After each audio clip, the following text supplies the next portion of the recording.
The breath of life. The morning sun rose slowly, painting the sky with soft gold and pink colors. The air was fresh, and a gentle breeze moved through the tall trees that stood at the edge of the village. Birds sang their songs as if they were greeting the new day. In this village lived a young man named Teo. He was not rich, and he had no fine clothes or treasures, but there was something special about him. People often said, Teo has a gift. His heart is calm, and his words give peace. Teo lived with his grandmother, Mama Sod, who was very old. She often told him stories at night, sitting under the bright moon. One of her favorite stories was about the breath of life. Listen, my son, she would begin, her voice soft but strong. When the Creator made the world, He gave the trees the gift to breathe. They give us air. He gave the rivers the gift to flow. They give us water. And to us, His children, He gave the breath of life, the gift more precious than gold. Whoever respects this breath will live with joy, but whoever wastes it will walk in emptiness. Teo never forgot those words. But as he grew older, he saw many people in the village who lived as if the breath they carried was not important. Some complained every day. Some spoke lies. Some used their words to hurt others. And some were never grateful for the life they had. One afternoon, Teo went to the river to fetch water. There he saw a boy named Kin. Kin was sitting on the riverbank, looking sad. "Why do you look this way, my friend?" Teo asked. Kin sighed. "I am tired of life. Nothing works for me. I have no gifts, no luck, no future."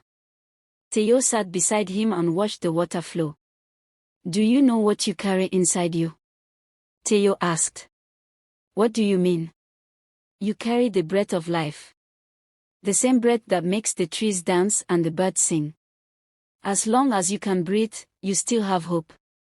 You may not have riches, but you have life, and that is greater than riches." Kin looked at him, surprised. No one had spoken to him that way before. That night, Teo went home and told Mama Sod about the meeting. She smiled. "That is why the Creator gave us the breath, my son. Not only to live but also to share life with others through our words and actions." The days passed, and the village began to notice Teo's way of living.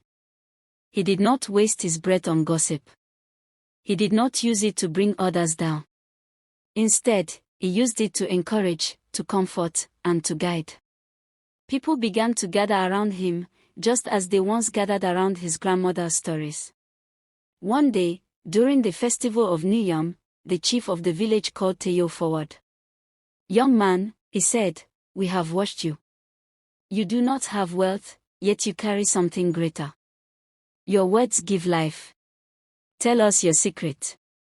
Teo bowed his head and answered, "It is not my secret, my chief. It is the gift of the Creator, the breath of life.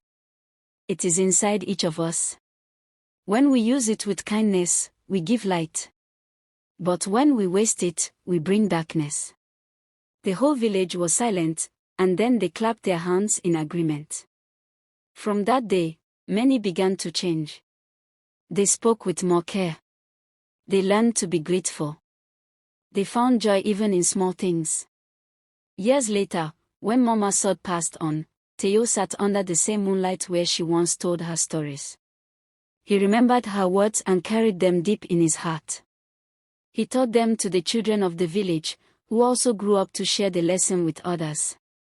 And so, the story of the breath of life lived on, not as an old tale, but as a way of living. Moral of the story. The most precious gift we all carry is the breath of life. It should not be wasted on complaints, lies, or unkind words. Instead, it should be used for gratitude, kindness, and encouragement. As long as we breathe, there is always hope.